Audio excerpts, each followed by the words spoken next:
The following was recorded in front of a live studio audience at the Studio 21 Podcast Café. This is the United Podcast Network. Welcome to the Friends in Recovery podcast, the podcast that is here to help you, a loved one, or a friend get started down the road to recovery. This is the Friends in Recovery podcast, brought to you by the Genesis House. Genesis House, providing a safe, nurturing environment to heal from addiction since 1992. Please be a friend and share our message with a friend on Podbean, iTunes, iHeartRadio, or YouTube. And now, here are your Friends in Recovery. Hey, welcome everybody to our Friends in Recovery podcast.com here in the lovely Studio 21 in Salem, New Hampshire with our good friend Ed Sullivan, extraordinaire producer, extraordinaire. I'm happy to be here, as always. You're getting paid to be here. Well, there's that, too. That's why he's happy. How you doing, Ed? Good. How are you, Mike? Good to see you. I hear we have a guest today, don't we? We do. But I first want to get a couple of the things out of the way. I want to mention again, you're the podfather that you never mentioned. I am the podfather. Jeez, I think I'm in the early stages of that horrible disease. But thank you for being here, Mike, and it's a pleasure hosting a show with you all the time. Thank you, as it is with you, Ed. Thanks. So a couple of things I want to get out of the way. I want to thank Genesis House for getting us up here and doing all this. 16 months? Yep. It's going well, and we're very pleased, and we're getting the message out. It's amazing. Good guests in the past and good guests to come, and right. We got a good guest today. But a couple things. We're live streaming, Ed. Right? Is that it? I keep asking. Live streaming on Facebook now. Is that correct? That's correct. Good. And it's available on YouTube, where people can search for Friends in Recovery, find it, and hit the subscribe button. That's it. YouTube and any of the other podcast catchers. It'll just be subscribe. on We're out there. Apple Podcasts, Google Podcasts, wherever they find podcasts. Okay, good. So please make sure you guys subscribe. That's important to us because this show will get out to you every week at 4 o'clock, right? Every Tuesday at 4 o'clock, right. Just like it is now, Tuesday at 4. So make sure you hit that subscribe button. Our guest today is Tim Roberto. He's keeping it real. That's what it says here. 12 years in recovery. April 15th, 2007 is his clean date. He's in South Florida with his family, 3 boys and 1 girl. He's a recovery coach, certified addictions counselor with the Florida Certification Board. And this is my favorite part of your whole bio here that I have. You're a member of the Genesis House team. He connects with the community for us down South Florida. So he's our kind of our rep down in South Florida, and he's been doing a wonderful, wonderful job for us down there.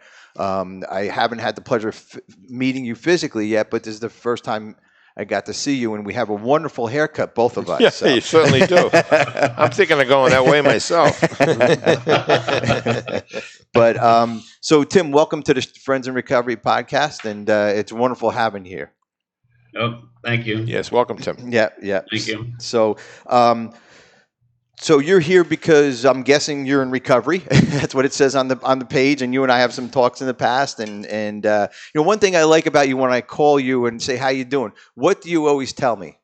I'm blessed. I love that. I love hearing that. I'm blessed. And Yeah. and it's just wonderful to hear that somebody in recovery can say, I'm blessed. And we're all blessed to be in this position we're at now. And some people out there may not understand that. They may not just kind of get it at first. Sobriety's a gift. It is. It's definitely a gift. And it's something that we all treasure. And the folks out there that don't understand it yet, that might be listening to this, or the family members that might be listening to this. And Tim's going to share his story with us. It's a wonderful story.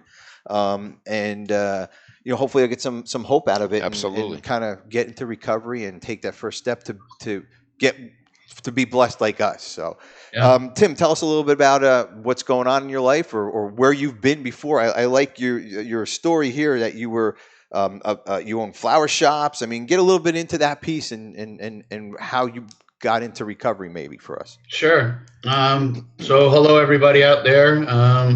It's an honor to be here, and I really am truly blessed compared to where I came from. And I love opportunities like this because I can let people know that treatment and an abstinent life is 100% obtainable, and drug addiction, alcoholism is 100% treatable. And I also like to go against the stigma. I'm a big stigma guy. Because a lot of us believe the lie that we're no good or we're this and we're that. Right.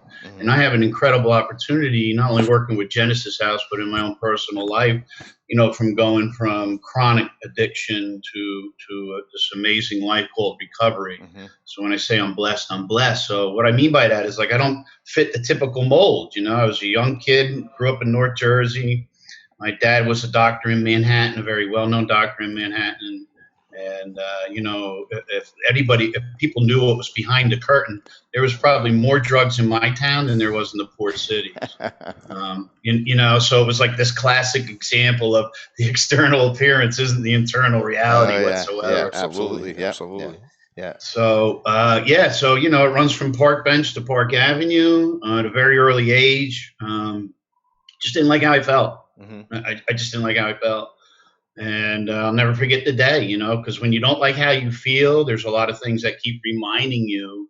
That's kind of like the lie, it's the illusion, There's really nothing wrong with me. It's just what I started to see, I guess, in a dysfunctional way. Yeah.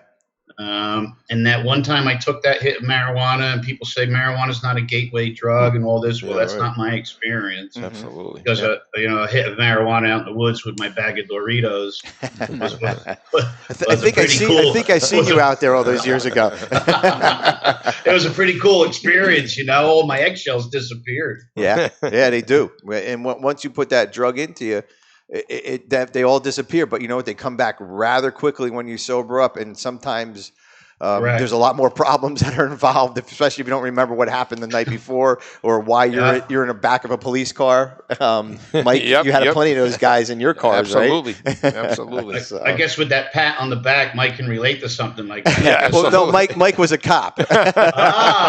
So even better yet. Yeah. He picked up guys like you and I. Thank you. I should have been in the backseat a few times. So after that hit marijuana, where did it lead you from there? I'm sure it didn't lead you to wonderful, great things. I'm guessing there was other things involved also after that Correct. Wonderful day in the woods with your bag of Doritos. Yeah, correct. From 11 to 16, I tried everything, and I was the chronic type. I came out of the gate very fast because of that euphoric feeling, and I kept trying to get that feeling again. And so 11 through 16, I tried everything, and I mean everything. But the first thing that really, really grabbed me, other than that marijuana, was the cocaine. Oh, yeah. And I remember I was 16 years old, and I mean, my God, I'm 56 now. I look at a 16-year-old. That's such a little boy, really. Absolutely. So today I can see the truth. That there was something really dysfunctional, something really going on with me. That this powder transformed my life like that, and I'll never forget it. It was this euphoric feeling, but at the same time I got really nervous because I did a lot of research in these 5 years, not as a moderate alcoholic or addict, as a chronic alcoholic addict, really fast. I knew that I found something I have yet to experience yet, and when that happened, the chase was on. Yeah, right. Yeah. The one thing I found out about cocaine, Tim, is that my first love in my addiction was alcohol, but the cocaine really helped me drink more. I loved getting drunk, but when you did the cocaine, it definitely made you drink even more, and it just completely distorted your whole thinking and your whole world of what life should be about. And well, I fell in love with it because it gave me a feeling of being in control. Right. Yes. Yeah. Sure. Yeah. If that makes sense. It does, but you're completely out of control, as we all know now. Right. Correct, and that's the lie of addiction and alcoholism. It makes you, it tricks you into think that everything's great and everything's changed, but nothing's changed. Absolutely. I like what you said here. When in our addiction, we learn to lie because it keeps us safe. It pleases others. It protects our addiction. Guilt causes a circle of self-destruction. That is so fucking true in our addiction. that I couldn't even, I mean, if I had to sum up my addiction, that was me drinking. That was me and my addiction. You had to lie about the lie because you're lying about this. And it was just this crazy, insane stuff. And we don't have to do that today. No. You know, we don't have to please others. It's like being out of jail. You're free, you know? Yeah, exactly. Yeah. Exactly. I mean, a liar always has to remember what they say. Yeah, exactly. So touch a little bit about that part of your life. What did that look like? I learned to lie. You know, I'm first generation here. My father was an Italian from Italy. My mother was from England. My father was, he got all his schooling in Italy. He met my mom doing his residency at the Italian hospital in London. They came here. My father was a hard guy. Like, he was, I didn't know when you're a little boy, your immaturity levels immature, your brain is not fully developed. Correct. And I just couldn't understand why my dad and I'm one of 5 boys, why we were all separated. Mm-hmm. My dad was very distant. He couldn't give me like that basic human need, that emotional security. Right. Was your dad an addict or alcoholic? No, okay. No. But as I obviously educated myself in my recovery, I learned a lot of things. Actually, I wrote a paper on my dad, and I got an A in my psychology class.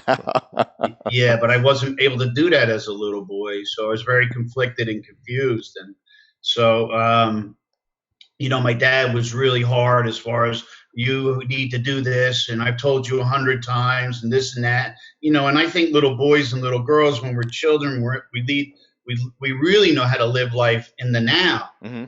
Because we're not like future tripping, and we're not shaming ourselves of our past. Nope. We live now. Right. So when somebody asks a little boy like Tim, what happened? And then he's always told the truth. Yeah. Yeah. But absolutely. In my truth would be criticized. Mm-hmm. So that one day, it was kind of like when I took my first hit of weed, man. I'll never forget it. The one day I lied, also it worked. You kept everybody happy, kept everybody at bay. Yeah. And this is my great. Dad was like, now you're talking. Now you're talking. Yep, exactly. And that was just one more ingredient that the addiction needed to keep me sick. Yep. The other thing, and we're going to go to a break here in a minute, but I like another something else that you said. Men, as men, we're taught to be tough and hide trauma. I want your thoughts on that when we come back from our break that we're going to take here. Sure. Super. We'll be back.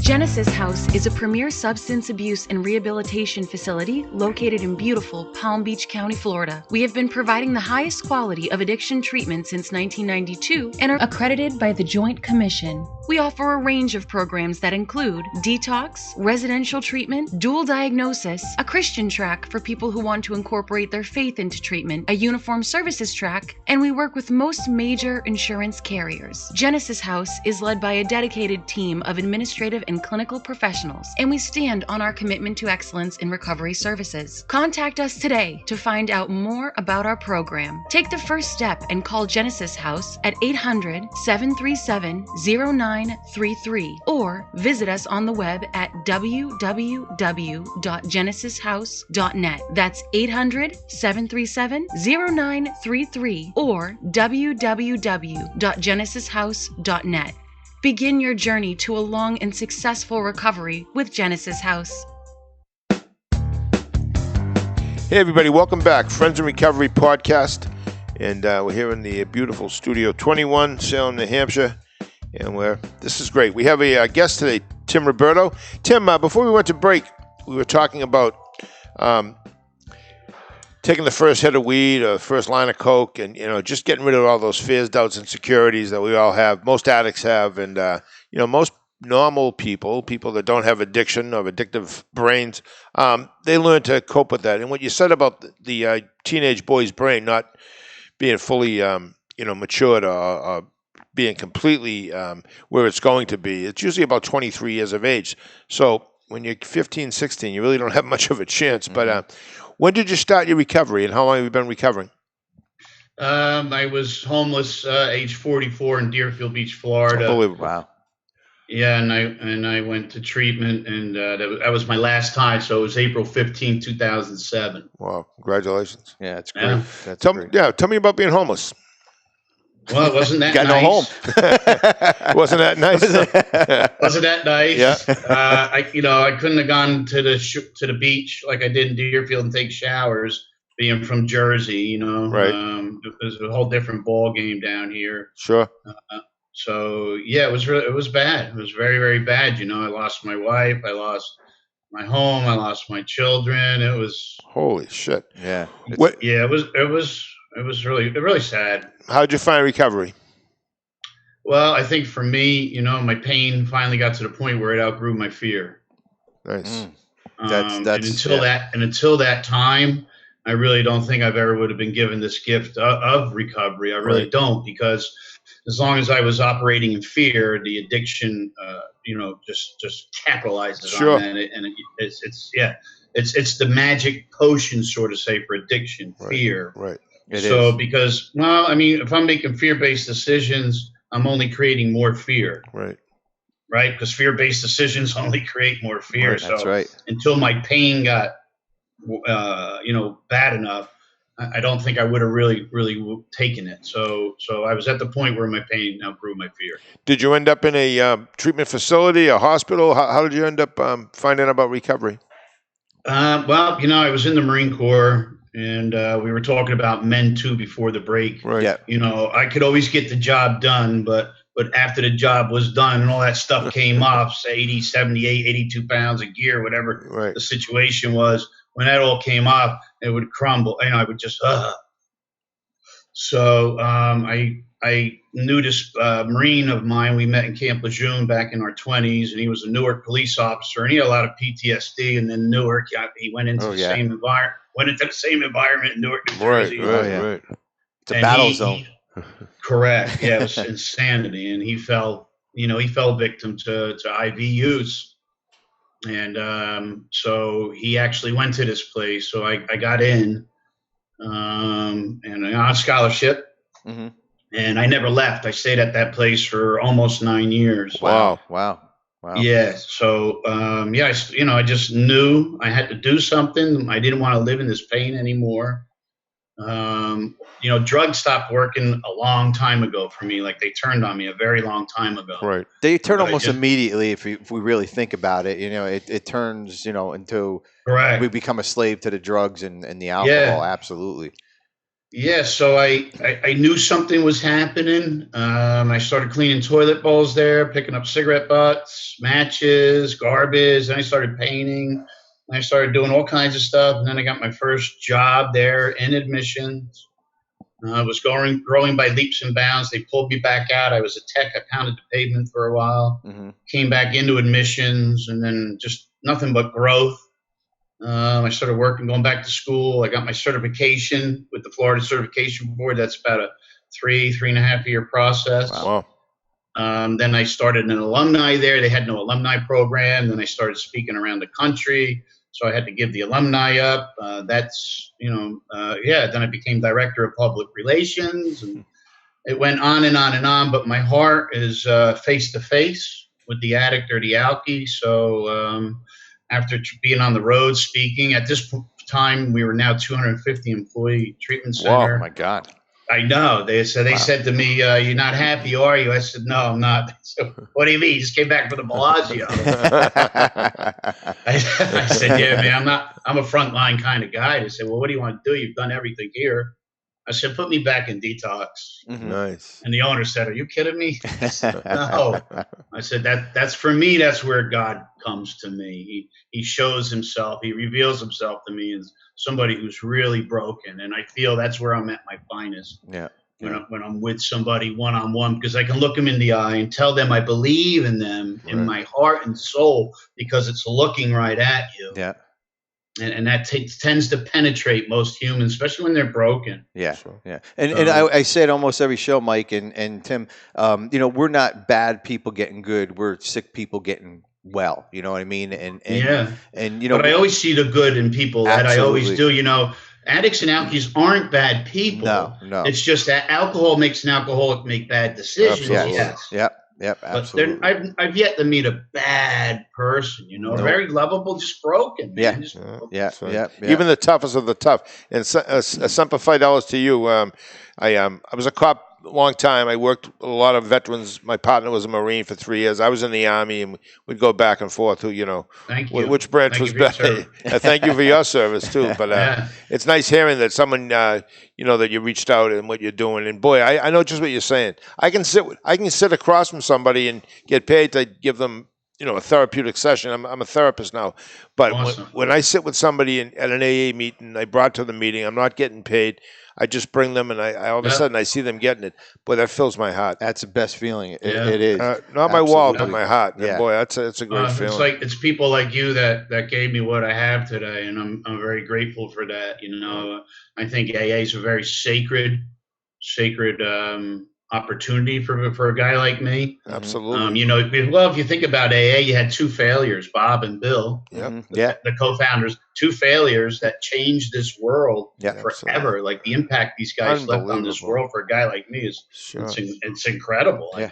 I mean, you go anywhere in the world and go to a meeting. Sure. Yeah. Well, I was at a meeting last night. I chaired a step meeting, step 10, and I'm sure Ed would agree with this, and I think you will too, Tim, is when you read the steps, and I've read the steps for 32 years. I've been reading the steps. No matter what, I can read step 10 tonight, and I'll see something that I didn't see. I'll feel something I didn't feel. It's amazing how these books were put together. Yep. It's got to be a higher power. There has to be something more powerful than us to put these words in such a concise form that these damaged brains that we possess can just connect and go, wow, that's right. That's exactly it. Yeah, absolutely. That's a slam dunk, man. But if I think about the alcoholic table, the alcoholic conversation, it's always the same conversation. Oh, yeah. They're all pissed off. They're blaming everybody, and they're all blaming everybody else. They can't hold themselves accountable. Blame people, places, and things. Don't look at yourself, though. Exactly. Yeah. So this, like you were talking about, this growth, man. As long as I'm growing, my message is going to change. Absolutely. So where you at today, Tim? Like, I mean, I guess everybody can guess where you're at today, but like in your recovery at 12 years, where are you at? Are you still growing? Did you grow enough? Is there ever enough growing? We listened to your story throughout, and where are you today? Are you happy today? Well, I'm beyond happy. Good. Do I still live in the flesh? Absolutely. Yeah. But today my tool bag, my skills are a lot more sharpened, so to say, to deal with life on life's terms. So when I get into these situations, God gives me this incredible gift. He allows me to choose how I'm going to respond. Yeah. Yeah. I try to teach people to the best of my ability that something loves me, something loves you, because I have this gift of choice, and with this gift of choice, Ed, I can be the best version of myself. Absolutely. And I don't know any other example right now at the moment of unconditional love than that. Yeah, As humans, 100%. we want to attach everything to love. Yep. Absolutely. So I'm very involved in the recovery community. I'm very involved in AA. I've been meeting my sponsees on Sundays in Delray at a Starbucks for, probably around 10 years. Yep. I've seen some of them have children now and living these happy, joyous, and free lives.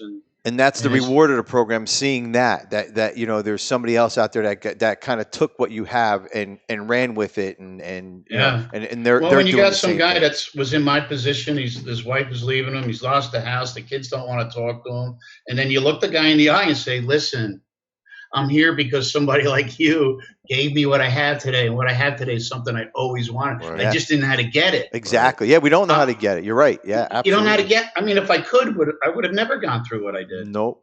If there's one thing, because we're running out of time, but if there's one thing that you can like sum up, like somebody out there that's at that fork in the road, like all of us were standing in that fork in the road right now, you're probably going to get your message out. What would you tell that person to do? That person that's in that fork in the road, either death and destruction or a brand new life. Which way? Obviously we want them to go the right way. But. Yeah, correct. I'm just going to have a very, very honest conversation, because alcoholism and drug addiction is nothing but a lie. Yep. Vegas has nothing on alcoholism. I like that. The big lie. That's exactly what it is. No, for real, right? So I think we're all human beings. We're genetically designed to recognize, like game recognizes game, and real to recognize is real. Yep. It's just the way it is. And I'm gonna tell people how it is, Yep, respectfully, and I'm going to ask them to respect themselves, because I tell them I know what I need to do.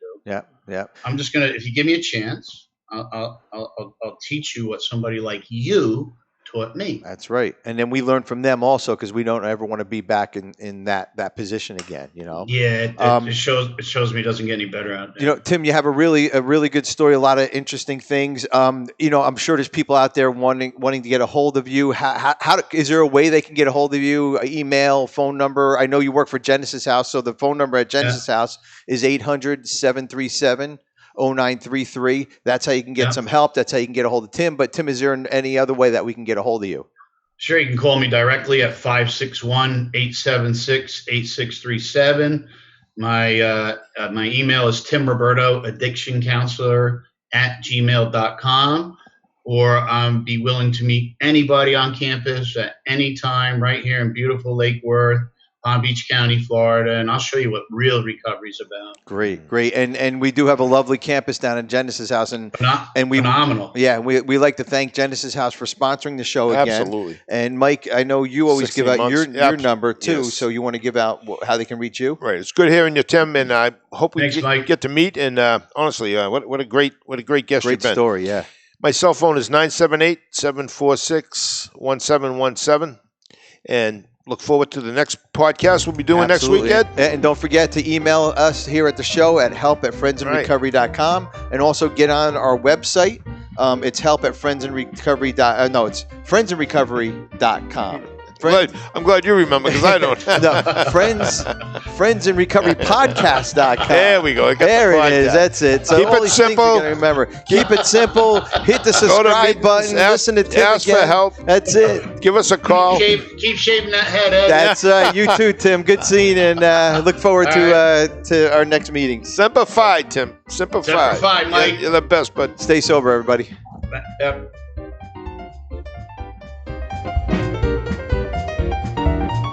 The views and opinions expressed by the hosts, guests, or callers of this program do not necessarily reflect the opinions of the Studio 21 Podcast Café, the United Podcast Network, its partners, or affiliates.